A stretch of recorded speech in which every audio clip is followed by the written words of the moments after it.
West Asia is on the edge of a new war, not because of soldiers, not because of tanks, but because of one missile that turns into many. This week, Yemen's Houthis launched a multi-warhead ballistic missile at Israel, a weapon designed to overwhelm defenses like the Iron Dome. And for the first time, Israel admitted it failed to stop it.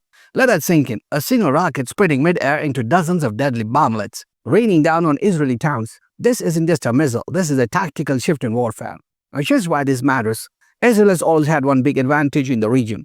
Its air defense, the Iron Dome, the magical system that intercepts rockets mid-air, turning deadly attacks into fireworks. But this time, Yemen's Houthis, a rebel group backed by Iran, may have just punched a hole through that shield. According to the IDF, the missile carried a cluster warhead. Think of it like a pinata of explosives. One big missile breaks apart in the sky and suddenly dozens of smaller bomblets scatter across the land. Instead of one predictable path, you've got chaos. And in warfare, chaos is genius. So how does this actually work? A traditional missile is like a fastball. One object, one trajectory. If you can see it, you can block it. But a cluster missile, that's like throwing a baseball that breaks apart into 40 golf balls mid-air, each flying in a different direction. That's what Yemen just used, and that's what Israel couldn't stop. One of these bomblets landed in the Israeli town of Jenetum. No deaths, minimal damage, but the message was clear. We can hit you and you can't stop all of it. Now let's be honest, the Houthis didn't cook this up in a Yemeni garage. This has Iran's fingerprints all over it. Iran has been perfecting this exact technology. Back in June, during the 12-day war, Tehran fired ballistic missiles with multiple warheads at Israel, and some got through. Israel's own military admitted it. So what we are seeing here is an export. Iran builds a blueprint, and suddenly its allies Hezbollah in Lebanon, Houthis in Yemen, are field testing the weapons. This is no longer just a regional conflict. This is Iran saying, our tech works, and we can stretch Israel's defenses from 3 directions at once. Let's zoom out. War used to be about brute force. Who has more tanks? Who has more planes? But now it's about breaking the enemy's brain. And the Houthis just did that. Israel's entire military strategy rests on deterrence. You hit us, we block it, and we hit you back harder. But when one missile becomes 40 missiles, the equation breaks down. The Iron Dome isn't built to shoot down chaos. And that's what makes it so dangerous. Of course, Israel hit back. Swift, merciless airstrikes on Yemen's capital, Sana'a. 6 dead, precision bombs targeting Houthi leadership. This is Israel's playbook. Retaliate fast, retaliate big, send the message. But here is uncomfortable truth. Retaliation doesn't solve the problem. It doesn't erase the fact that a new weapon has entered the battlefield. Let's talk about the West Asian theater. Gaza is still simmering. Hezbollah in Lebanon is constantly testing Israel's northern border. And now Yemen has officially joined the front line with a weapon Israel admits it struggled against. This is what military experts call a multi-front pressure campaign.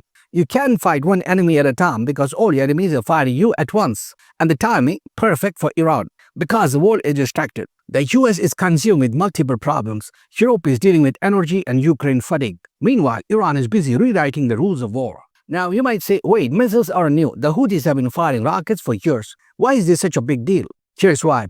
Until now, Israel could always claim our defenses work. Yes, rockets came in. Yes, there were casualties. But the Iron Dome gave Israel something priceless, a sense of invincibility. That's gone now, because once your people see that missiles can slip through, fear spreads. And fear is the most powerful weapon of all. Let's not forget, cluster munitions aren't just a military threat. They are a civilian nightmare. These bomblets scatter across a wide area and don't always explode on impact, which means they can lie dormant, waiting for a farmer, a child, anyone to stumble on them days or weeks later.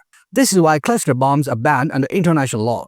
But of course, in war, laws are just suggestions. So what's the bigger play here? Some experts call this tactical genius, using multiplication to overwhelm a stronger enemy. Others warn it's a trap, because if Israel feels its defenses are crumbling, it may escalate harder, faster, and with less restraint. That's how regional conflicts spiral into regional wars. Remember, this isn't just about Yemen. This is Iran's strategy of proxy warfare. Don't fight Israel directly, arm your allies, stretch Israel thin. And if Israel overreacts, striking deeper into Yemen, Lebanon, or even Iran itself, Tehran can play the victim card while keeping its hands technically clean. This is chess, and right now Iran just moved its knight into position. So what happens next?